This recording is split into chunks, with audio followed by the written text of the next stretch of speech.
honest and highly and acutely principled. I would want to contrast that to the leader of the opposition who spoke earlier as being a person who is disconnected from the reality, reckless, populist, meaning will say and do anything just to get the next vote, irresponsible in the extreme, and unprincipled. Imagine the opposition leader queried a $400 million allocation to the office of the Prime Minister, not reading the documents, not understanding that UDICOT is now under the purview of the Honorable Prime Minister, the office of the Prime Minister, and that allocation explains some of the plans and projects for that particular very, very hard-working and achieving state agency. But I'm not surprised. I'm not surprised because that member for Siparia, as a former prime minister, after she demitted that office, did not demonstrate knowledge that Trinidad and Tobago owned a 10% share in Atlantic LNG. So there's a lot she's train one, a lot that the member is disconnected about. Madam Speaker, the member spoke about the Prime Minister being out of the country for 391 days, over a year. Well, I did a quick calculation based on what a former Minister of National Security and two former Ministers of National Security in her government said that the member for Siparia, as Prime Minister, enjoyed 4-day weekends.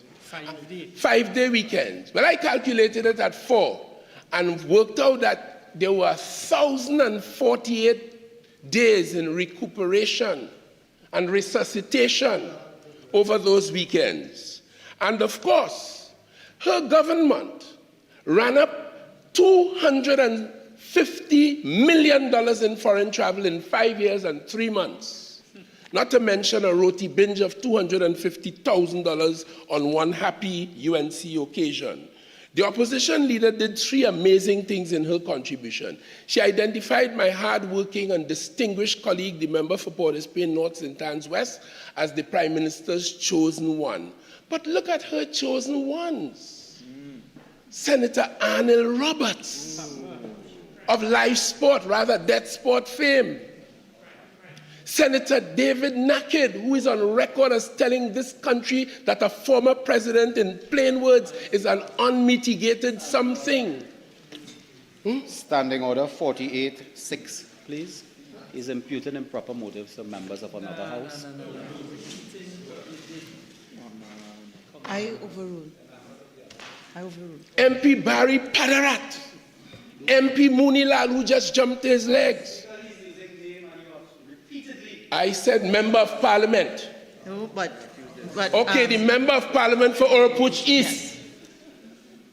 The member of parliament for Couva North speaks only in Spanish outside of this house. At all hours of the day and Speaker, night. I stand on standing order 48-6. He's misleading the House as well. He should stop misleading. I should send him the privilege. It's a privilege. He should apologize for misleading the House. Overrule. Thank you very much. The member for Pointe-à-Pierre, David Lee. No. Sorry, the member for Pointe-à-Pierre. And of course, the member for St. Augustine. Look at her. Look at the member for Siparia's lifelong associates. The likes of SIS's Krishna Lala and a former Minister of National Security in her country while he was wanted internationally, a man called Jack Warner. A gallery, an album. Madam Speaker, they don't want the likes of the member for Tabaquite. They don't want the likes of the member for Chaguanas West, the member for Mayaro, the member for Naparima, and of course my friend from Komuto Manzanilla. The UNC is split, not for the first time, along the lines of moral and spiritual righteousness and values. Not for the first time. The member for Oropouche East, Madam Speaker, told us in his usual spirit of conviviality that If they had a rat trap inside of the Heritage and Stabilization Fund, the Minister of Finance's hands would have been bandaged. Well, I could tell you, if they had a rat trap in the Treasury, some of them nose and mouth and face would have been brutalized by the rat traps. And went on to tell us shamelessly that for all these years, no police ain't come by him. We don't know if it's as yet. We don't know what will happen tomorrow. But in any event, the member for Oropouche East is a defendant in a conspiracy matter before the courts. And when they tried to strike it out, the judge found that there was a case to answer. File your defense. And he has excuse to answer there. That's a fact. For conspiracy to defraud the taxpayers of this country millions of dollars. When as a minister in the last 3 months, in 2015, is recorded as distributing and paying those contractors some $450 million in 3 months. That is what is in front of the court now, Madam Speaker. The police ain't come yet. You hear he's tormenting me? And if I was a police, I'd be there a long time.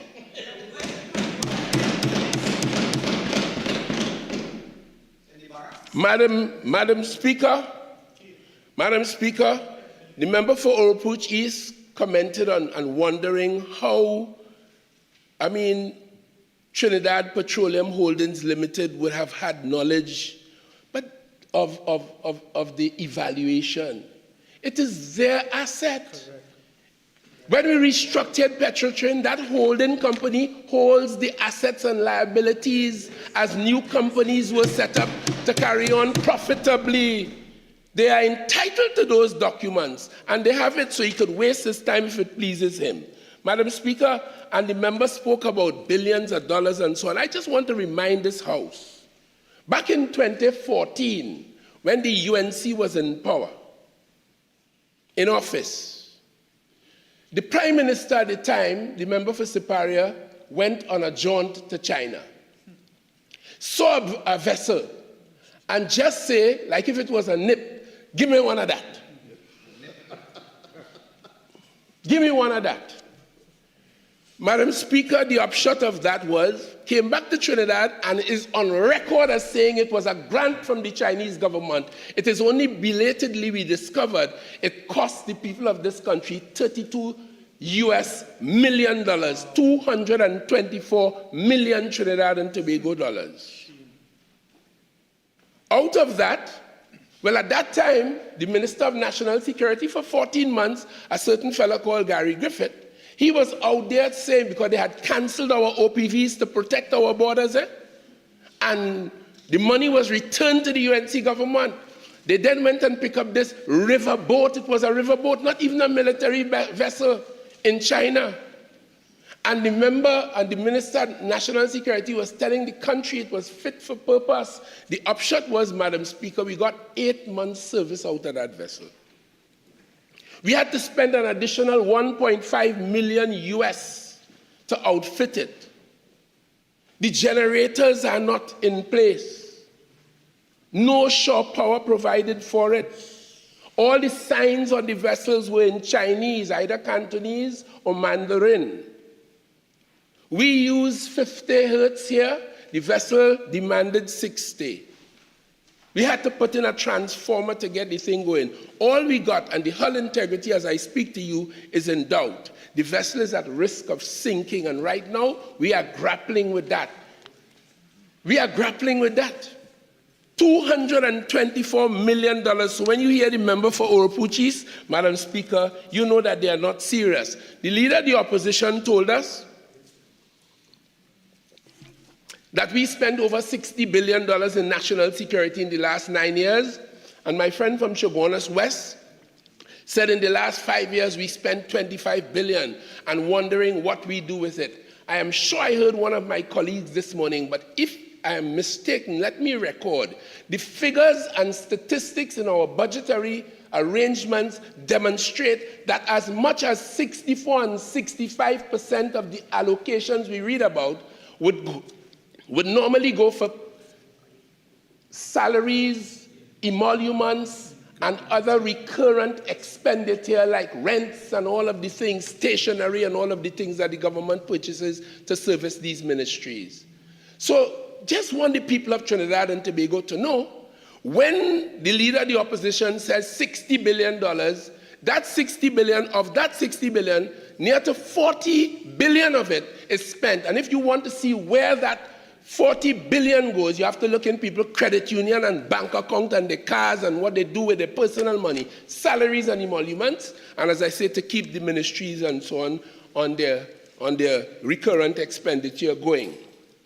I would have expected to hear some contribution about productivity, because I think that's one of the issues we need to reset on in this country. Because as we do these annual exercises, productivity is an important ingredient for the multiplier effect, for the implementation, for getting the full bang for the bucks. So my friend from Chaguanas West, he spoke and he told us that he met with different associations in the Ministry of National Security, and not surprisingly, we would have heard a lot about complaints and noise and all of these things, but that's par for the course around here. We have a job to do, and we continue to do that job. Not a word about integrity. Not a word about productivity, as I said, and professionalism, because it is these human elements that are like the oil that makes the wheel of the economy turn. And these are matters we have to focus on, hence the reason why I was grateful to my friend, the member for San Fernando West, who reminded us among the things we did is to put some integrity testing in place for a wide cross-section of the people in national security to keep them whole. Because if you have these allocations and you have these loopholes of small productivity and corruption and bacchanal, no serious application of the human resource that we spend billions on an annual basis, then we are not going very far. Madam Speaker, even in this debate on my final point to demonstrate the incredibility, if I may construct that, on the part of the member for Siparia. Even in this debate, the member for Siparia came here speaking about missing money in the Auditor General issue with the Minister of Finance over the past few months. After Maladu Karan, who first issued those comments, was sitting in an audience where former Governor of the Central Bank, Dr. Trevor Farrell, addressed it, pointed out that she was not making any logic, she was not making sense, and pointed out that not 1 cent was misappropriated or missing or stolen or nothing. After all of that, the member for Siparia accuses the Central Bank of cooking the books and came in this debate to talk about missing money, misleading the people who listen to the member. That is sick and unbecoming of a leader, a national leader. At least we owe it to the people to speak truth to them.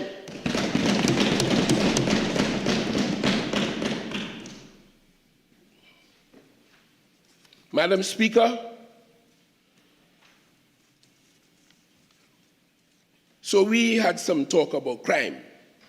Member for Chaguanas West pointed out that we need to create pathways for youth from crime. Well, we have a very proud record in that regard. The entire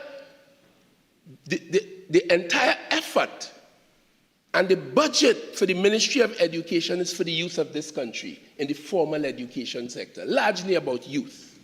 The Ministry of Sport and Community Development, an allocation of $400 million, largely for the young people in Trinidad and Tobago. The Ministry of Social Development and Family Services, $5.6 billion, benefiting homes and families, largely for young people, startup business expenses and all them kind of seed money and that sort of thing. And not to mention the Ministry of Youth Development and National Service, everything that it does is directed to the youth in this country. And therefore, I can say here confidently, there is no shortage of correct and proper pathways for the young people in Trinidad and Tobago in terms of, or vis-a-vis, getting involved in a life of crime. It goes deeper than that. There is some other thing. It cannot be for a lack of opportunity. There are other influences, some of which I'll try to address. And in passing, I went to a MILAT graduate. I was invited by the Minister of Youth Development and National Service, a MILAT, military-led academic training program for youngsters between the ages of, I think, 17 and 25 or something like that. And I saw many of these youngsters who might have either have been either misschooled or missed school. Didn't do well for one reason or the other. And we saw 85 of them graduate with 5 and 6 and 7 CXC passes in a short 2 years. Coming out of that institution on their graduation with discipline, pride, patriotism, self-respect, respect for authority, and after all of that, a full certificate here and there. In fact, it was reported that they did better than the national performance on average. And I want to compliment the Minister of Youth Development. I want to compliment these young people. I met one of them, a particular youngster from, I think, Karapichaima, one called Christian Chandri. He went there, he volunteered to go there, not because of any bad behavior. He went there and he was an outstanding success. There's no shortage of these opportunities for them. Madam Speaker, prevention has been recognized, and I did criminology at postgraduate level, as the most effective method in countering crime. We aspire to build a sustainable statutory and institutional framework as our approach in dealing with these matters. We recently, relatively recently, pronounced violence as a public health concern, along with the other countries in the CARICOM. And this would involve individuals, communities, in a public health type response. Government, state institutions, non-government, faith-based. Many crimes are transnational in origin and nature, so there's need for regional and international cooperation and response.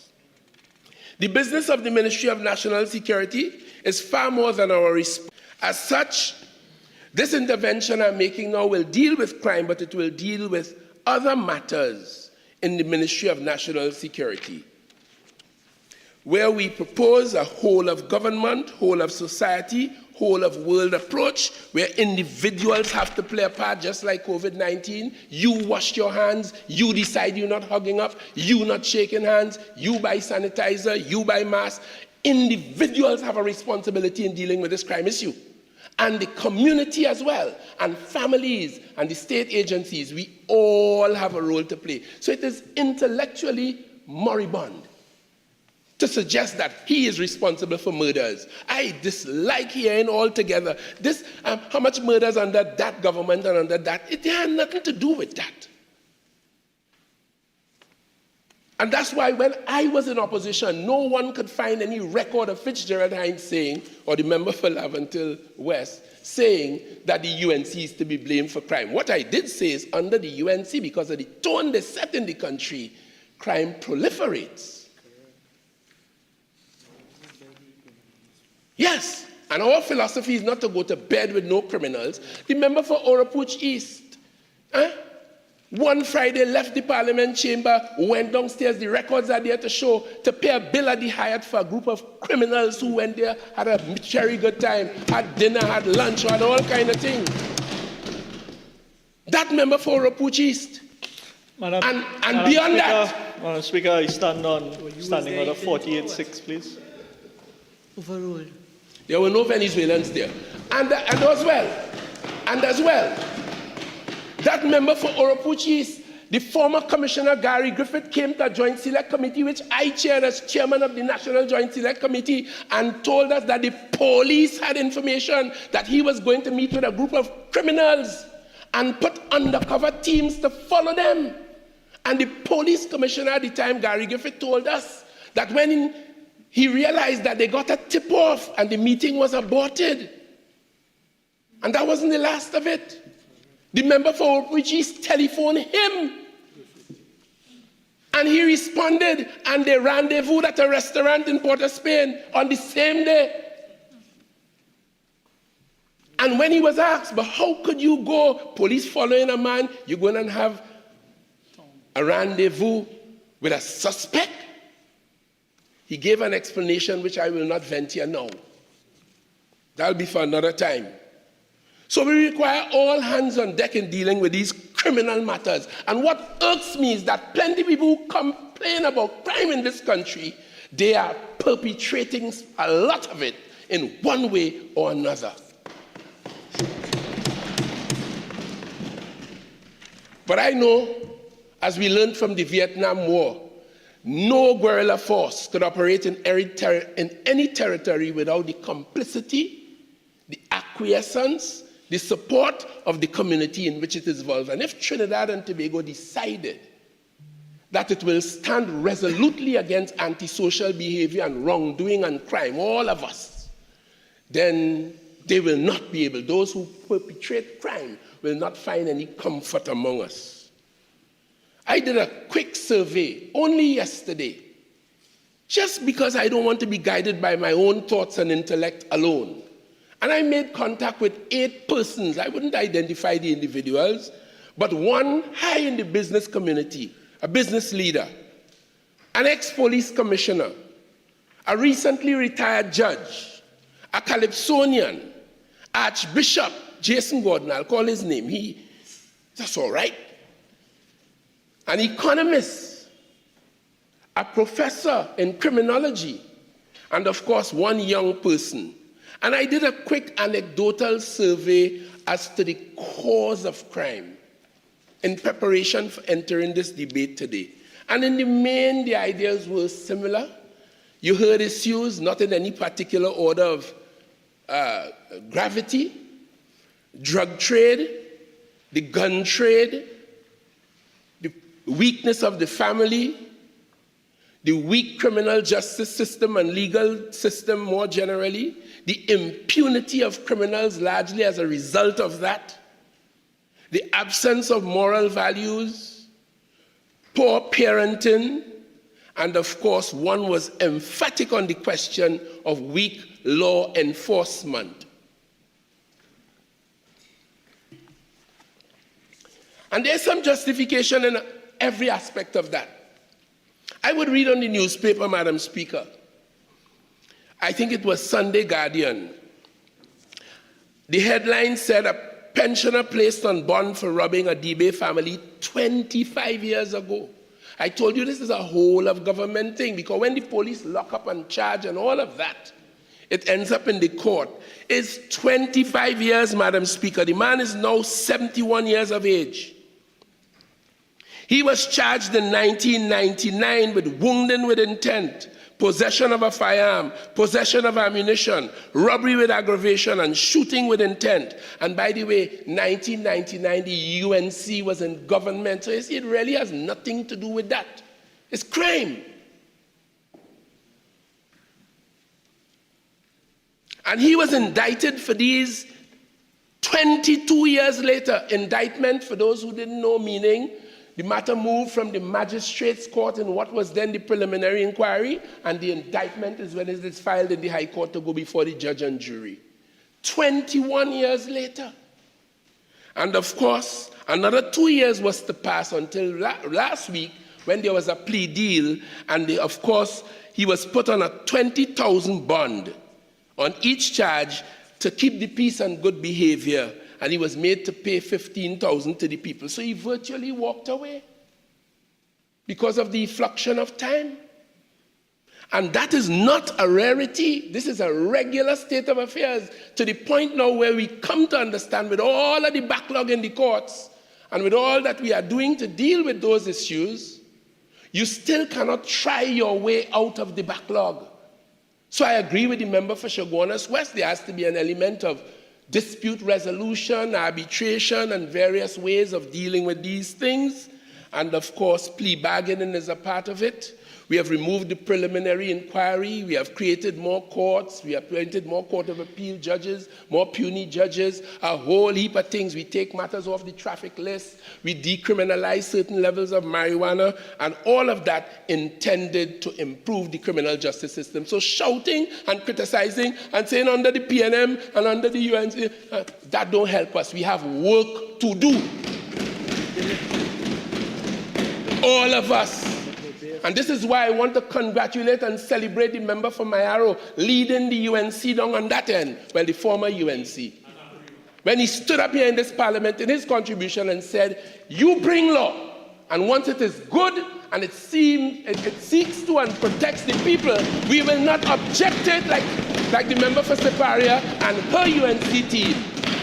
And I welcome that, because that is what the doctor ordered.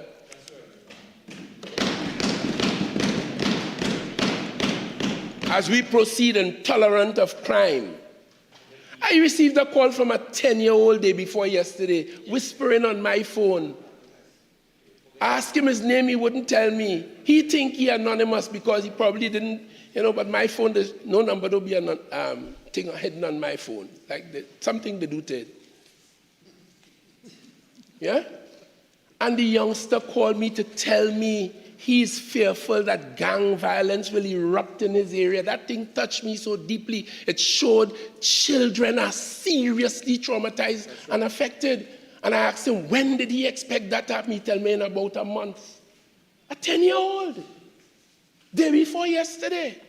Bless his heart. But what it did is motivate me to doing more to protecting him and all others like him. In fact, all of us.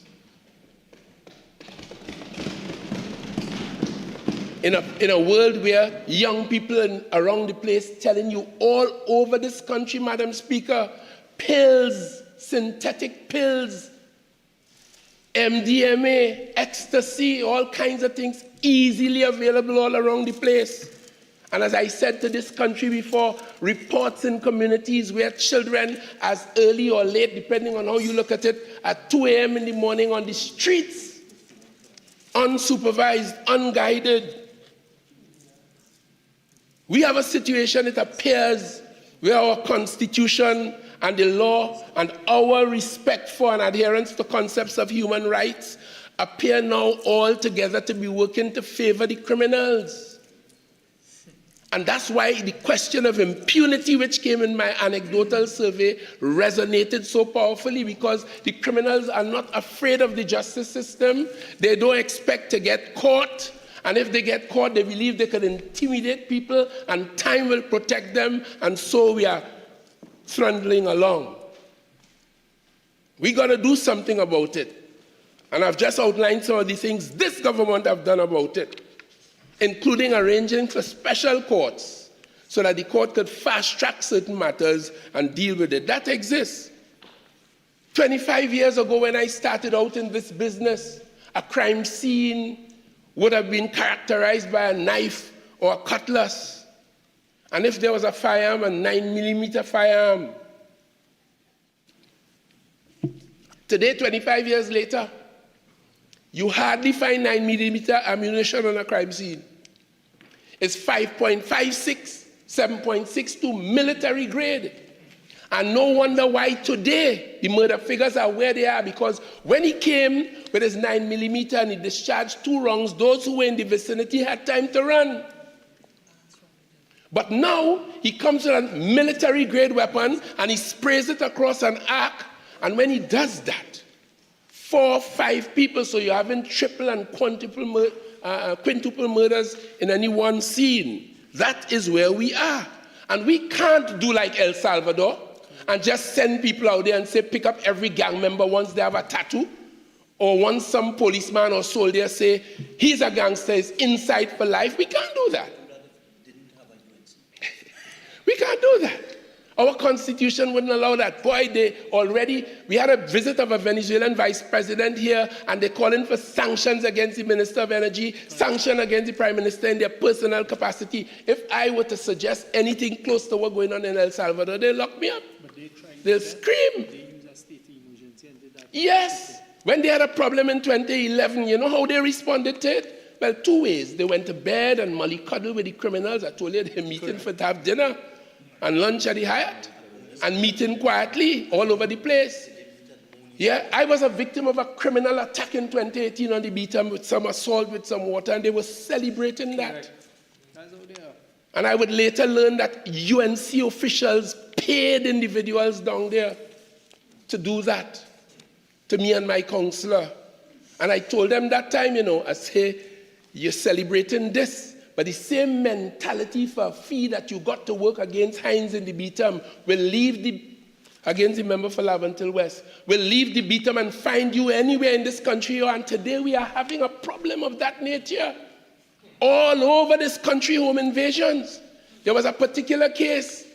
3 of them went into a man in Coover's bedroom. 3 a.m. in the morning, the man mercifully had a firearm. And he was able to put up some resistance. And one of them was left dead in his bedroom. He survived, he and his family. Praise God for that. Turned out to be a youngster from a long way away from Coover. This is all our business, serious business. And that's why we work to trying to resolve it. Madam Speaker, this is a serious thing. I could tell you, some of them who speak the loudest, complicitous. A report was made to me, and then I called the police. And the police investigated and continuing to investigate as we speak now. A criminal in this country swore to the police that a UNC high official paid him $60,000 to commit a murder outside.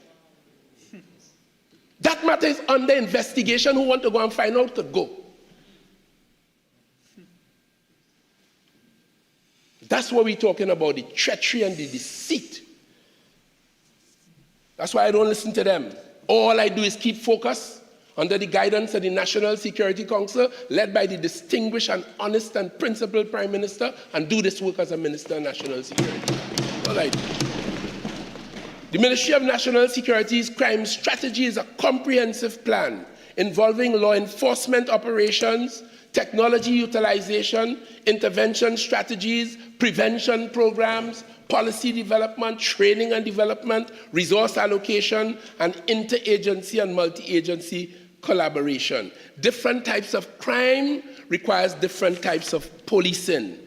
In terms of our border management, we consider that effective border control is therefore one of the key elements in dealing with transnational organized crime, stopping illicit movements of people, human trafficking, goods, and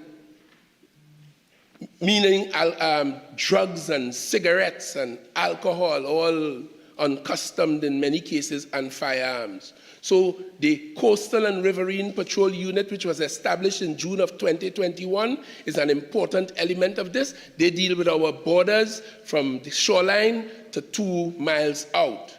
And of course, we have other vessels. You heard the member for Oldbridge East mention the Diamond Fleet, which was purchased or ordered in 2014 when they were in government. They did not budget or pay for it. When we came in 2015, we met it, and we paid for that fleet of the Diamond vessels. 4 patrol vessels, 2 supply ships, and 6 ship's boats, as they call it. It costs now, because after, like every other piece of equipment, the time for servicing and overhauling and so on is necessary. So we have just contracted to spend $336 million to recertify these vessels, and $122 million in a 3-year maintenance project for that Diamond Fleet, which we absolutely need. But they were down. In the meantime, to deal with that, we went and purchased 2 Cape-class vessels, costing $605 million. We put a 2-year maintenance contract in place for $54.4 million. That patrols out to 3,000 nautical miles, goes at 12 knots, a crew of 27. But You know, Madam Speaker, even in the diamond deal I just told you about, we paid $1.3 billion for that. We, the PNM government, paid that because they ordered it, we paid for it. And then we were told by the police in Holland that there was an ongoing investigation. They found $200 million, what they call a finder's fee. 100 million was already frittered away, and they seized $100 million, which they still have to this day. Proving that the UNC will put in place contracts and give you the impression that they're trying to do good for the country, but the contract is just another opportunity to put their face in the rat trap.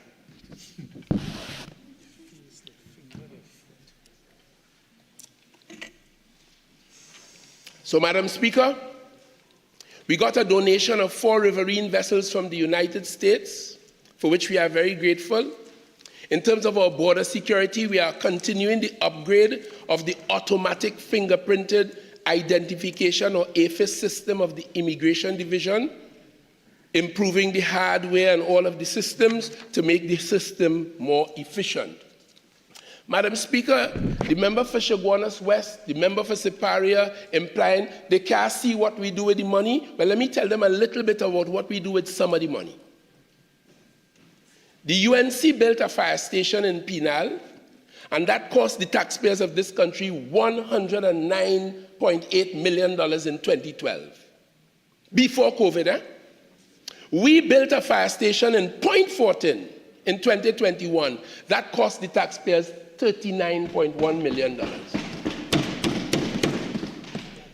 The UNC built a fire station in Mayaro in 2014. That cost the taxpayers of this country $112.4 million. We built one in Roxborough in Tobago for $37 million. Cabinet business is secret, but sometimes I pray in my heart that the Trinidad and Tobago people could get a peep inside of the cabinet room when that Prime Minister is cheering us on a weekly basis and sometimes more. And look into the F&GP room when the chairman, the member for Port of Spain, North St. Andrews, is conducting meetings. See how we go through painstakingly, line for line, to protect the public interest and the public money. Worse than my grandmother. Ministers quarreling, they can't get the thing through because between this and the Minister of Finance and the Prime Minister, we just have a work to account for public money. Not the UNC, them all inside, over, around, below the cookie jar. And they were the laden, what's the name of the thing this thing butter with? Ladle, yes, all of them mouth dripping with thing. Sorry. You don't like that picture? I think the analogy, I think the analogy is a bit unwarranted. So Madam, retract that and find another way. need You know, that, yes? we've heard a lot of things on either side, but, you know, let's don't carry it further. I thank you. I will desist from that metaphor. Feeding at the trough. Yes. Madam Speaker, we built a Maracas St. Joseph police station, $21.3 million. Wow. And listen to what the Prime Minister and the then Minister of National Security decided. We had to build the Besor Street station. You know what they decided? They'll use the same drawings, the same plan, and replicate it, because if it worked, we could do it again. And they went to Besor Street and was able, without the architecture, because they had it from the Maracas, and they were able to get a Besor Street station at $13.8 million. That's what we do. That's how we do it. Madam Speaker, we built a Shervan Road police station. We built the Roxborough police station as well. And you would have heard earlier today, the biggest example of UNC behavior is the Curup interchange. They were running, they break up the government over it. Ministers fight, ministers resign. Stacey Rup-Narine, former Minister Rambachan, Bacchanal in the UNC cabinet. $500 million. And we went in and we were able to do it for about $225 million. That is the way of the PNM. And the country, therefore, must know, as we approach an election next year, your economy, your resources, your sweat, your work is in safe hands with the People's National Movement. Not those who scream and want to get their hands. I was about to say slimy hands, but let me just say hands upon it. I wouldn't. Said it, I so wouldn't. I withdraw wouldn't. it, okay? Madam Yes. Speaker, it was just a metaphor, but I'll desist from it again. Yes. I will desist from it.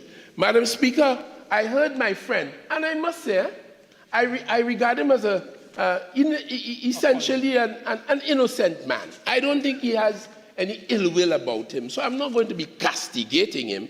But I heard him say courageously in this parliament, and though untruthfully, that all the statistics that is available to him, all the serious crimes figures are going up, increasing. Well, that was shocking to me, anathema even, because I am in touch with the police leadership on a daily basis. And all the statistics I read said exactly the opposite. So I asked for some figures, and let me help the member. I want to let the member understand that, let me just give the member it in synopsis here. I don't want to spend too much time upon it. But the figures show that all serious crimes, with the exception of murder, are in decline. For 2023, there were 4,045 violent crimes as compared to 3,402 for the same period in 2024, a 16% decrease. Yeah? So murders is the one, as at this time, as at October the 7th, would have been in 2023, 455, in 2024, 484, a difference of 29 as at that date, and all other serious crimes are on the decline.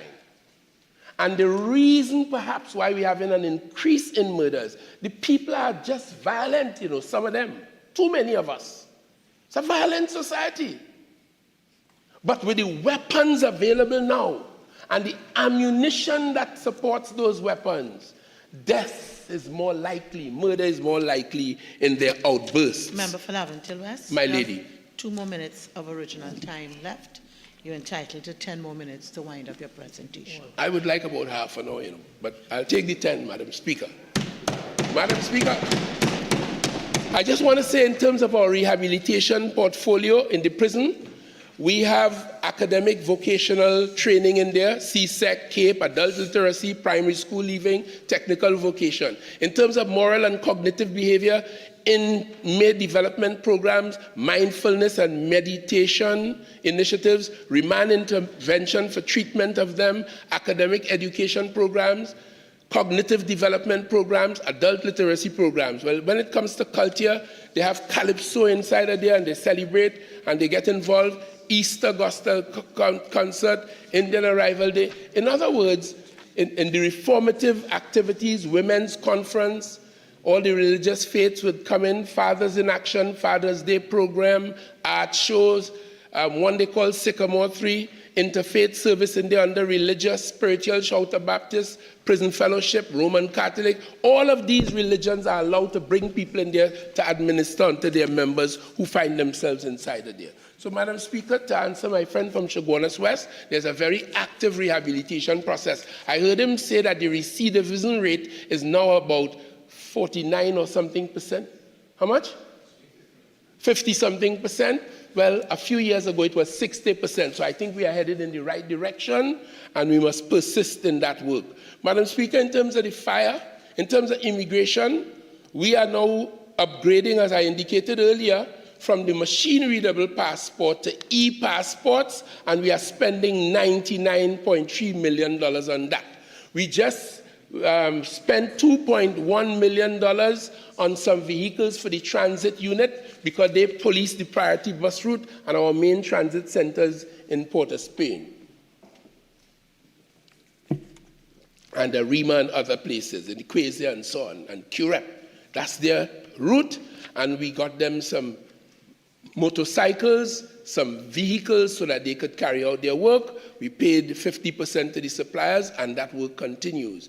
In terms of the fire service, we ordered, and they are now on order for delivery in 2025, a chemical industrial tender for the Point Fortin station, emergency tender for the Penal Fire Station. The first of them, as I just called, for Point Fortin was 39.5 million. The Penal Fire Station, the emergency tender, and a water tender for Penal, 109 million together. The Mayaro Station, a water tender, a breeding apparatus trailer, and a hose layer, all together, the total contract price, $48.9 million. And that's what we're doing with the money. The Woodbrook Fire Station, we ordered a water tender for that, and that is costing $4.9 million. Similarly, the Trinidad and Tobago Prison Service, a water truck for them, a garbage compactor, a 15-seated minibus, and those sort of things, refurbishing the extended remand facility, the building of the Youth Training Center, the Community Residence and Rehabilitation Center for female offenders, and an elders complex. When prisoners get to a certain age, we put them in a lower security environment, something I introduced back in 2007 when I had responsibility for the prison as minister in this ministry. And all of that, a total expenditure package of yes, so all of them are there, and we're dealing with all. There are 25 fire stations. I spoke to the Chief Fire Officer for confirmation this morning, the acting chief. There are 21 of those stations are set with vehicles, 4 are without, and he expects, because 2 of them are with the engineers at the moment, he expects that by later this week, those 2 will be on schedule, so we'll be in a much better position. In terms of breeding apparatus, we have on order, the contract was signed, and we are expecting delivery by March of next year. 225, the cabinet approved breeding apparatus sets, something you hear a lot about in the national community. And in the intervening period, we received, thanks to a firm in this country who operate in that kind of industry, a donation of 77 breeding apparatus sets. And as I speak to you, Madam Speaker, they are being deployed inside of the fire service for use, so officers will not be without breathing apparatus sets as they're expected to go out there and carry on fighting fires on our behalf. Madam Speaker,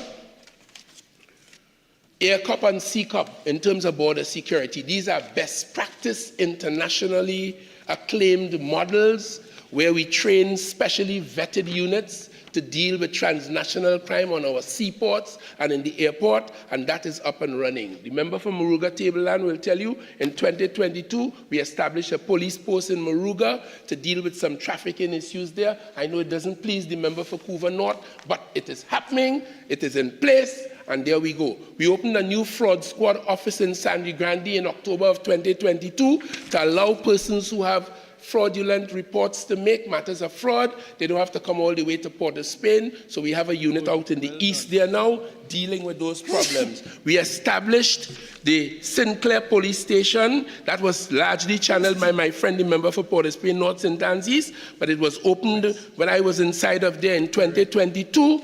And of course, there houses the gender-based violence unit and all of the training they get, observing the children's laws that we passed here, led by a former Attorney General member for San Fernando West, in the whole juvenile justice system.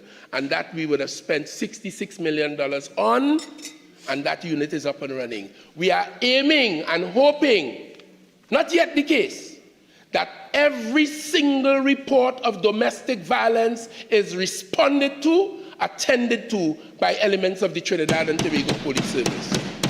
Up to last weekend, there's a report of a case that was not attended to, and that's a matter that we are looking into. But we need to do that because domestic violence is a subset of violence, and all matters of violence are important to us in the Ministry of National Security. The Trinidad and Tobago Police Service's Ballistic Recovery Department, we established that. We took 21 police officers, put them in the Forensic Science Center, trained them. They were understudying the 4 officers that we had in there. Madam Speaker, well, that was a very successful decision, very successful. They have reported in August alone 157 cases. In September, 172. They have been gazetted so they could give evidence in court as toolmark examiners in which they were trained and certified. They are now doing their own peer reviews, which is an important element of this. And they are now providing assistance to investigators real time. In other words, if they hold a man, and I have a list here, time doesn't permit, of successful cases where they might have held someone with a firearm while the police have him in custody, they could test that firearm to see if it was involved in another murder somewhere, and in many cases, including that family that the member for Siparia spoke about, the Peterkin family, it is that work that solved it, and the police were able to arrest the perpetrators of that horrendous quadruple murder in quick time. Quick time. We've spent $2.4 million providing the Forensic Science Center with a list of its needs, equipment, and so on to make it better. Recently, there was a report in the papers about bodies piling up in Tobago. I can tell you truthfully, Madam Speaker, we have 2 at the moment. We had 3, 1 retired recently, and we are now going out in the market for another one. We have 3 forensic pathologists. And we took a decision, somebody over there talked, the member for Chaguanas, that we should put a system of scholarships in place to encourage people. I want to say to the member, he was negotiating for that which he already had. Correct. We did that.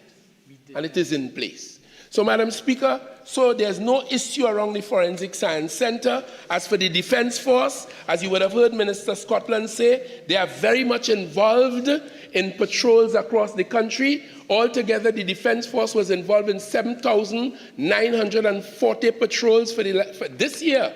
366 foot patrols, 7,940 mobile patrols, 366 foot patrols, 787 static or standing patrols, and 802 confidence patrols. All that happening to raise visibility and give the citizens of this country some comfort. We told you last year that we were recruiting 1,000 police officers. I'm happy to report we were able to induct 1,007 of them in the period. Some have passed out, others are in different stages of their training, and we expect by March of next year, all of them would become full-fledged police officers. We had to make that happen with regional cooperation. We got the MOCA, the Serious Crime Unit in Jamaica. They sent 8 of their polygraphers to assist us in 2 rotations. They did that, and I want to congratulate the Commissioner and the police service for executing this. And the Jamaicans who came in 2 rotations to assist their Trinidad counterparts in doing the necessary polygraphing to make this thing a reality. We continue with our specialized teams, Madam Speaker, and so the story goes. So we are doing what we have to do in the Ministry of National Security to ensure that we provide the people of Trinidad and Tobago with the seriousness they deserve. Some people behave as though I have to formulate and go out there and patrol and all that. It doesn't work that way. The Prime Minister only went and gave information to the Police Service Commission when they were recruiting Commissioner of Police, and they want to lock him up. They want to take him to inquiry, all kinds of things, and all he was doing is, we are expected to stay far removed from police operations. So I as minister, we as ministers, we know what our role is, and trust me, Madam Speaker, we carry it out implicitly and effectively without murmur. We're doing what we have to do. So, Madam Speaker, there's so much more to be said. And let me just conclude by treating with my own constituency, Laventille West. I too am thankful to the people for the support they have rendered. Now. Oh, Madam Speaker. Member for Barataria, Sanwan. Thank you very much. Thank you very much, Madam Speaker, for recognizing me to join this very important debate